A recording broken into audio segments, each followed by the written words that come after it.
घुटने पे बैठा हुआ आशुतोष नेगी नहीं था, वो घुटने पे बैठा हुआ ये पहाड़ी समाज था, इस पहाड़ का स्वाभिमान था। अरे एक आशुतोष नेगी को गिरफ्तार किया है, मैं कह रहा हूँ दूसरा यहाँ खड़ा है गोली मारो छाती पे।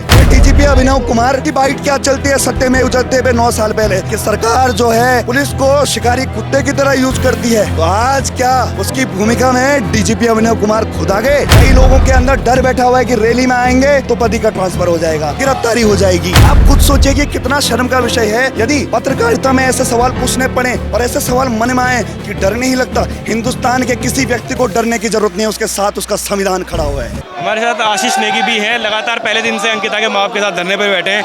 आशीष नेगी जी, मुझे बताइए, अभी मैं अंकिता की माता जी से बात कर रहा था, वो कह रही थी कि एक आशुतोष नेगी को गिरफ्तार कर लिया है, दूसरा आशुतोष नेगी खड़ा है। आप इस पूरी लड़ाई को पहले दिन से आप धरने प्रदर्शन में बैठे हैं, किस तरह देख रहे हैं, किस तरह सरकार इस पूरे मामले को देख रही है, लोग किस मामले से किस तरह से जुड़ रहे हैं, क्या कहेंगे इस पूरे मामले में? देखिए, लोगों को दिख रहा है, साफ साफ दिख रहा है कि किस तरह एक बहन बेटी की लड़ाई लड़ने वाले को घुटने पे बिठाया जाता है। वो घुटने पे बैठा हुआ आशुतोष नेगी नहीं था, वो घुटने पे बैठा हुआ ये पहाड़ी समाज था, इस पहाड़ का स्वाभिमान था।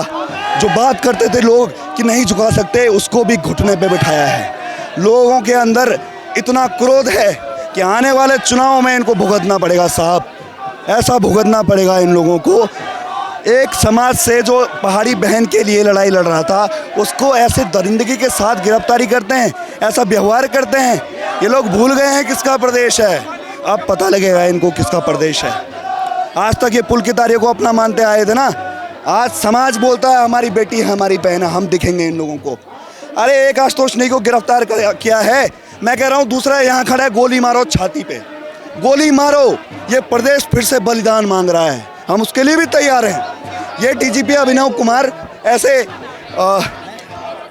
झूठे मुकदमों में फंसाता है और खुद इसकी बाइट क्या चलती है सत्यमेव जयते पे 9 साल पहले कि सरकार जो है पुलिस को शिकारी कुत्ते की तरह यूज करती है, तो आज क्या उसकी भूमिका में डीजीपी अभिनव कुमार खुद आ गए। ये तो आपके ही बोल हैं, और डरने वाले नहीं, डरने वालों का प्रदेश नहीं है, ये कमजोरों का प्रदेश नहीं है, पहाड़ियों का प्रदेश है। पहाड़ियों की बेटी के साथ हुआ है, पहाड़ी गिरफ्तार हुआ है, संपूर्ण पहाड़ी समाज न्याय देगा, आने वाले चुनाव में देगा। जब तक इनकी ईंट से ईंट नहीं बजी तब तक एक अंकिता नहीं, बहुतों के साथ बुरा होगा। एक आशुतोष नेगी नहीं, आशीष नेगी, पता नहीं कौन कौन, सब गिरफ्त में होंगे। हम तो जेल भरने तक को तैयार हैं, आओ गिरफ्तार करो। चौक में खड़े हैं, आओ गिरफ्तार करो, डालो मुकदमे। क्या कर लेंगे हमारा, क्या कर लेंगे और कितना गिरेंगे ये लोग। जनता को न्याय देना होगा, इस बार जब वो वोट देंगे तो वो न्याय दे रहे होंगे अंकिता को। जिस तरह की भीड़ आपको दिख रही है आज, उम्मीद मुझे ये लग रहा था पहले कि आपको भी लग रहा होगा, जब आशुतोष नेगी की गिरफ्तारी हुई आपको लगा होगा ये लड़ाई कहीं कम ना हो जाए, लेकिन ये भीड़ देख के आज उम्मीद जागी है। उम्मीद पहले दिन से थे, हम सत्य की लड़ाई लड़ रहे हैं। हमें पता है सत्य कमज़ोर हो सकता है, परेशान हो सकता है, पर उसकी हार नहीं हो सकती है। ये कुछ भी सैलाब नहीं है, अभी तो मनों का सैलाब नहीं निकला है वोट में। कई लोगों के अंदर डर बैठा हुआ है कि रैली में आएंगे तो पति का ट्रांसफ़र हो जाएगा, गिरफ्तारी हो जाएगी, ये हो जाएगा। अभी तो मनों का सैलाब, जो मन में सैलाब है पहाड़ियत के भाव का, अभी उस माँ के आंसू कहाँ लगे हैं इन पे, अभी उस माँ के खून के आंसू कहाँ लगे हैं इन पे। अभी तो वो मंजर देखना बाकी है, वो पहाड़वाद का सुनहरा दौर देखना बाकी है, जब इनकी हम ईंट से ईंट बजाएंगे, जब हम श्री राम के नारे भी लगाएंगे और अंकिता के न्याय की लड़ाई के भी नारे लगाएंगे और बोलेंगे हे श्री राम न्याय दिलाओ, तब क्या करेंगे जय श्री राम बोलने वाले, तब बोलेंगे पीछे से हे श्री राम न्याय दिलाओ। ये लड़ाई जो है जब तक राजनीतिक नहीं होगी तब तक समाज सेवियों को ऐसे ही धकेला जाएगा। मैं ये बता देता हूँ, ये आने वाले चुनाव है, आने वाला जो चुनाव है उसमें तय करना पड़ेगा, वरना इतना काला दौर देखने को मिलेगा, इतना काला दौर कि कोई बहन बेटियां सड़कों पे सुरक्षित नहीं होगी। ये पहाड़ की जो बेटियां हैं ये परोसते रहेंगे किसी न किसी वीआईपी को, किसी संगठन मंत्री को, किसी वित्त मंत्री को, किसी राज्य मंत्री को, उसके बेटे को, उसके रिश्तेदारों को। अब पहाड़ियत को ऐसे ही बेचते रहेंगे बजरी कंकड़ की तरह। सर आप बताइए, आप भी पहले दिन से अंकिता के माता पिता के साथ बैठे हैं धरने पर, ये भीड़ देख के लगा है कि आशुतोष नेगी को गिरफ्तारी सरकार पर भारी पड़ रही है? देखिए मैं ये आपके चैनल के माध्यम से सभी को ये कहना चाहता हूँ कि यदि सरकार ये सोचती है कि बहन अंकिता की लड़ाई कमज़ोर हो जाएगी, तो मैं आपको बता देना चाहता हूँ कि लड़ाई कमज़ोर नहीं होगी। हम सड़कों पर डटे रहेंगे जब तक हमारी बहन को न्याय नहीं मिल जाता। आशुतोष भाई जो लड़ाई लड़ रहे थे, सड़कों पे लड़ाई लड़ रहे थे, एक पहाड़ की बेटी की लड़ाई लड़ रहे थे, उनको आपने गिरफ्तार कर लिया। झूठे मुकदमे आप करते हैं कि वर्दी फाड़ी। अरे मैं खुद वहाँ पे साक्ष्य वहाँ पर मौजूद था जब पुलिस वाले धक्के खींच के कॉलर पकड़ के उनको वहाँ से ले गए। मैं खुद वहाँ पर मौजूद था। कितने झूठे मुकदमे आप करेंगे? मैं पूछना चाहता हूँ आपके चैनल के माध्यम से। तो धामी सरकार, आप झूठे मुकदमे करना बंद करो। धन सिंह रावत जी, इतने हमें 13 दिन यहाँ धरनास्थल पर हो गए, धन सिंह रावत जी का एक भी प्रतिनिधि यहाँ पर अंकिता भंडारी के माता पिता को मिलने नहीं आया। क्या वो आपकी बेटी नहीं थी? अंकिता आपकी बेटी नहीं थी? हम सब हम सब जो पहाड़ में रह रहे हैं, हमारी बेटी थी, वो हमारी बहन थी। हम लोगों के लिए ना बड़ा ये शर्मिंदगी का विषय है कि हम अपनी बहन को न्याय नहीं दिला पाते। कोई पुल की तारे जैसा हमारी बहन के साथ इस तरह का व्यवहार करके, इस तरह की घटना करके चल जाता है और हम लोग शांत तरीके से बैठे रहेंगे, तो ये ऐसा नहीं होगा। मैं आपको ये आपके चैनल के माध्यम से सभी पहाड़ वासियों को, सभी उत्तराखंड वासियों को, पूरे देशवासियों को ये कहना चाहता हूँ कि जब तक पुलकित आर्या को फांसी नहीं होगी और अंकिता भंडारी के साथ जो जिन्होंने जघन्य अपराध किए हैं उनके दोषियों को फांसी नहीं होगी, हम सड़कों पर डट रहेंगे और ये लड़ाई जारी रहेगी। इस लड़ाई को जिस अंजाम तक हमें ले जाना पड़ेगा, हम उसमें नहीं झुकेंगे, कहीं पीछे नहीं हटेंगे। अच्छा, आप ये बताइए कि आरोप तो ये भी लग रहा है कि आशुतोष नेगी अराजकता फैला रहे हैं, उनका अंकिता भंडारी के न्याय से कोई लेने देने नहीं है। इस तरह के आरोप आपने बयान सुने होंगे डीजीपी के, तो क्या कहेंगे इस बारे में? इसमें कहने को क्या है, जनता जानती है सारे आरोप झूठे हैं और 13 तारीख को सिद्ध भी हो जाएगा और जब भी बेल होगी तब सिद्ध हो जाएगा। बस आशंका है कि कुछ 13 या 15 को कर दें, पर आशुतोष नेगी इनके ऐसा नासूर बन जाएगा इन लोगों के लिए जो आज पूरे देश में लोगों के दिलों में है। इन्होंने सोचा कि जेल में कैद कर लेंगे, खाटू श्याम की जेल में कैद कर लेंगे। आज वो व्यक्ति आज़ाद घूम रहा है हर भारतवासी के दिल में और अंकिता के न्याय के लिए लड़ाई लड़ रहा है और उसको भी जगा रहा है। सारे आरोप बेबुनियाद हैं। ये तथ्यों के साथ मैं बोल रहा हूँ, मैं स्पष्टता बोल रहा हूँ। और अगर है कोई माइकल लाल तो मुझे गिरफ्तार करके दिखाए, सारे तथ्य दिखाऊंगा। अगर एक आरोप भी सिद्ध हो गए तो मैं भी खुद जेल में जाने के लिए तैयार हूँ। सारे तथ्य आपको चाहिए होंगे, मैं जनता के सामने ऑलरेडी रख दिए हैं। वो व्यक्ति जो एससी का एक्ट लगाता है वो तो एससी समाज से है ही नहीं 5th शेड्यूल के अकॉर्डिंग। जो व्यक्ति वर्दी फाड़ने का आरोप लगाता है आशुतोष नेगी पर, वो तो उस दिनेश गैरोला का भाई है जिसको आशुतोष नेगी ने शिक्षा घोटाले में रिश्वत लेते के तहत जेल में भेजा हुआ है। ये तो पर्सनल रंजिश निकाल रहे हैं उस व्यक्ति से। सारे आरोप झूठे हैं, सब दूध का दूध और पानी का पानी हो जाएगा, सब हो जाएगा।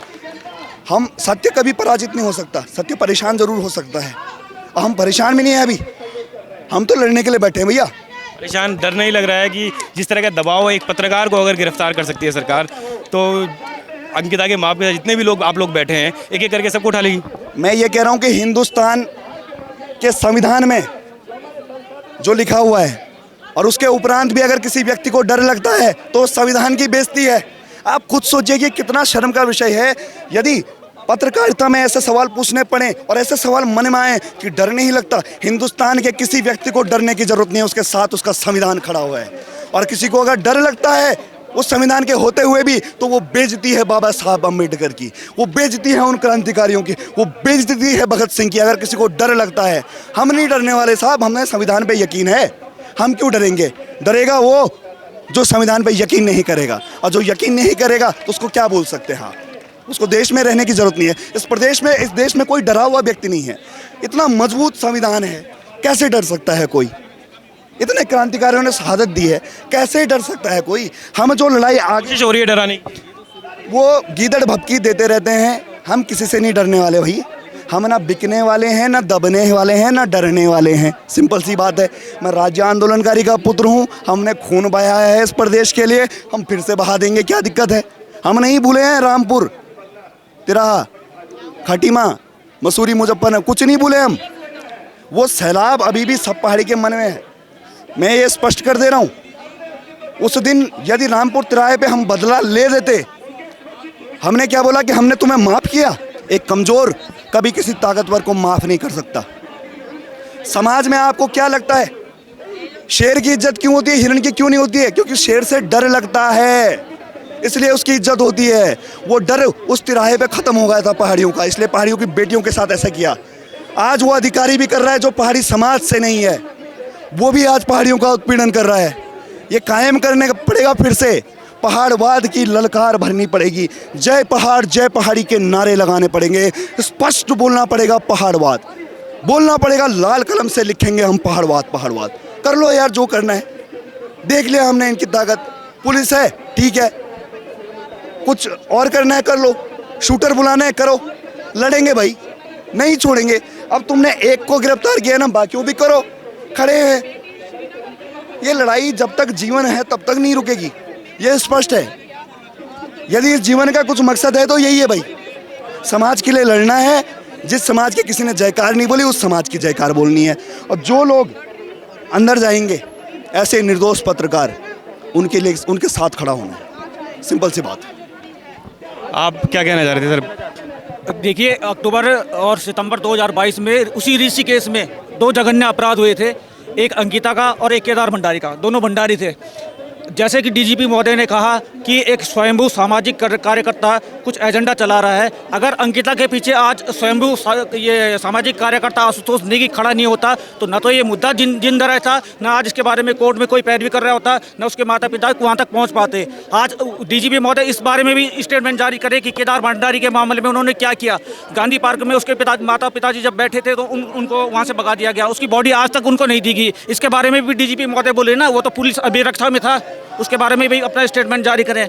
जब गैंगस्टर एक्ट लगाने की बात कर रहे थे पौड़ी से एसएसपी महोदया, तब उस समय क्या वो भावनाओं में बह गए थे? जब इन्होंने ऐसे डीजीपी हैं अभी, इन्होंने एक बार अपना स्टेटमेंट दे रखा है कि राज्य सरकार ने जो है पुलिस को शिकारी कुत्ते की तरह इस्तेमाल करते हैं। क्या उस समय वो इस भावनाओं में बह गए थे?